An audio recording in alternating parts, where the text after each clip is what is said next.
Hey guys, Aaron, Shop Fix Academy. Sorry, I'm in my truck and the doesn't have a good spot to put the camera, so I'm gonna do it right here. I have to look up every now and then because I'm gotta drive. So I just got done with some coaching calls this afternoon, and it seems it's amazing to me how many people right now are focused on the little tasks and not focused on the one or two levers, to me that's the most, that can put a huge dent in your business. That's how I'm having to do mine. That's how I do the coaching company. That's how I instruct everybody that I'm coaching to do it. It blows me away how many people will focus on the smallest little things and be like, well, Aaron, I'm still trying to get this dialed in before I do this. I'm still trying to get that dialed in. And they don't focus in on the most important thing. And the most important thing is whatever that issue is right now that your entire company is focused on. And we all know it exists, but we ignore it. I'm gonna adjust this camera real quick. And because we ignore it, nothing happens. So, for example, we're focused on trying to get our hours per RO up, focused on trying to get our hours per tech up. No one's focused on the fact that we tell every single person that calls our shop no, and we just need to hire our freaking fourth tech. And let our office department see if they can handle it. And if they can't, we'll hire some more writers. I mean, it's not that complicated. It's just not. And so many people are trying to overcomplicate this and giving people a list of to-do things instead of freaking moving the needle.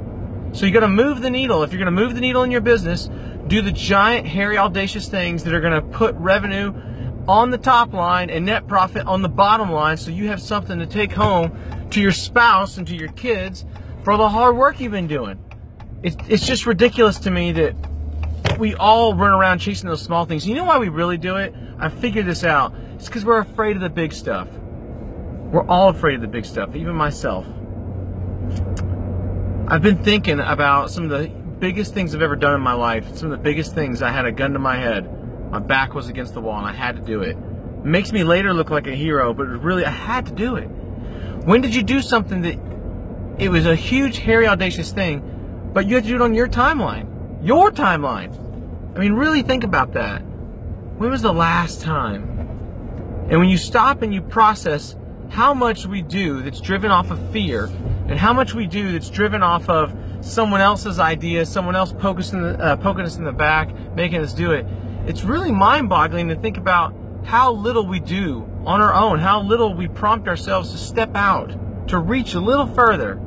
I'm not talking about taking huge risks here and screwing your company up. I'm talking about the basics.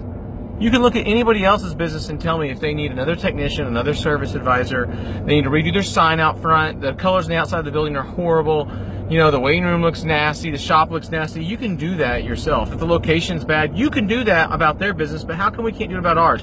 Because if we tell ourselves the location sucks, none of us want to do the work to move it. None of us want to pack all that crap up and deal with those old transmissions and tires and engines that the scrap guy keeps saying he's going to come get, but he never does, and those cores that are piled up. And all the stuff we know our techs is stolen from us that are stuffed under toolboxes. None of us want to deal with that crap. But when you really stop and think about what are you doing to move the needle, because you could systematically grow your shop to 50,000, 75,000, 100,000, 125, 150, 175. I had to move my hand back over here to the left. 200, 225, 250, 300, etc. You can keep growing. The only reason we all stop growing, unless your town's just tiny, but even that doesn't qualify. If you know Mike Brewster, he does ridiculous revenue in a tiny town, so we can't even use that excuse anymore. So at the end of the day, guys, the only thing that stops your store from climbing is you. At some point, the system broke and you stopped. You hit a ceiling, and it's because you're trying to get above and you can't, and you've put a limit there. I'm not going to hire any more techs. We don't got any more room. We're out of parking spots.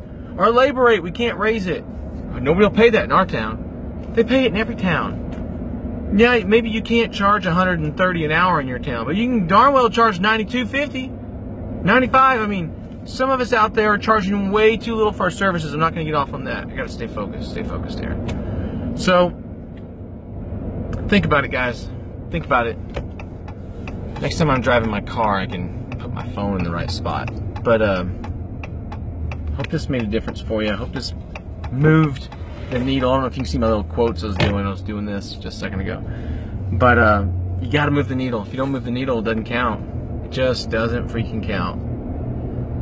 Alright guys, see you in the next video.